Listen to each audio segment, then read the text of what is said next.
Now, other than the obvious, what do you think is the difference between these two Slinkies? And again, I know it hasn't got eyes on the right-hand one, or eyebrows, or legs, or a bum, or feet, but it is got something very important that distinguishes itself from our current Slinky designs. That is a flexible, bendable neck. So we have been working on designs which we've been posting to our Patreon community of a more poseable Slinky where you can actually bend his neck.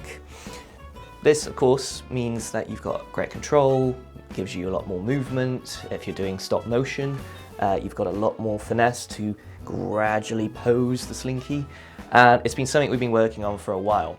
Now, we are working on the legs. Those also are going to be bendy and poseable. There are challenges with it. It's very costly, very expensive doing things this way, but I definitely think it's worth it. So whilst our standard Slinky, he can pose, he can move his legs, he can move his feet a little bit, he can rotate his head, this Slinky has so much more to him. So there's a metal armature inside of his neck, and it's a silicone casted part. And we have been in talks and getting advice from the stop motion industry so that we can develop these Slinkies as best as we can.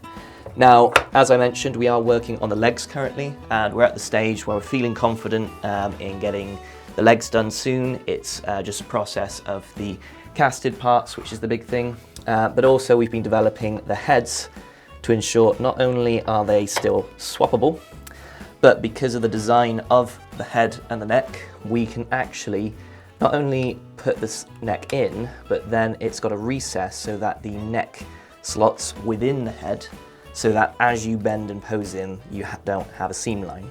So again, the legs are in development at the moment. Obviously, the Slinky will have eyes and eyebrows, but this is a huge upgrade that we're doing for Slinky. Something we've been wanting to try for a while, and it's definitely working out. But as mentioned, it is costly. It is a lot of time to develop and figure out, but I definitely think it's worth it. So what do you think about this, guys? We would love to hear more of your thoughts. Got any questions? Please leave in the comments below. And we can't wait to share more on this Slinky.